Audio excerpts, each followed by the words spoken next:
बिस्मिल्लाहिर्रहमानिर्रहीम। बहुत पुरानी बात है। एक नेक बुजुर्ग एक गांव से गुजर रहे थे।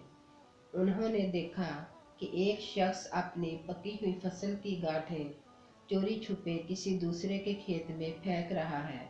बुजुर्ग ने उस शख्स से पूछा, तुम अपनी पकी हुई फसल दूसरे किसान के खेत में क्यों फेंक रहे हो? किसान ने जवाब दिया, मेरा छोटा भाई बहुत ज़रूरतमंद है।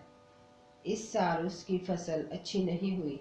शायद वो अपनी ज़रूरत पूरी ना कर सके, इसलिए मैं अपनी फसल उसके खेत में रख रहा हूँ।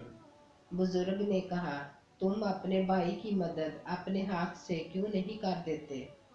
किसान ने कहा, ऐसा करने से शायद उसे ये बात अच्छी ना लगे और वो मेरा एहसानमंद ना हो, बस इसीलिए ऐसा कर रहा हूँ।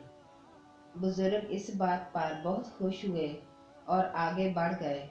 कुछ महीनों के बाद बुजुर्ग का फिर उसी रास्ते से गुजर हुआ।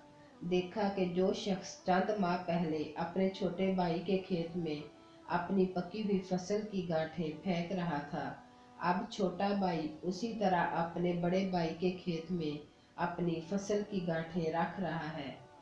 बुजुर्ग ने उससे पूछा, तुम ऐसा क्यों कर रहे हो? उस शख्स ने जवाब दिया, मेरे बड़े भाई के छोटे छोटे बच्चे हैं। इस बार उसकी फसल अच्छी नहीं हुई। मैंने सोचा उसका गुजारा नहीं होगा, इसीलिए मैं ऐसा कर रहा हूँ। बुजुर्ग दोनों भाइयों के खलूस से बहुत मुतासर हुए। उन्होंने दोनों भाइयों के लिए अल्लाह ताला से दुआ की। कहते हैं बुजुर्ग की दुआ अल्लाह ताला ने कबूल की।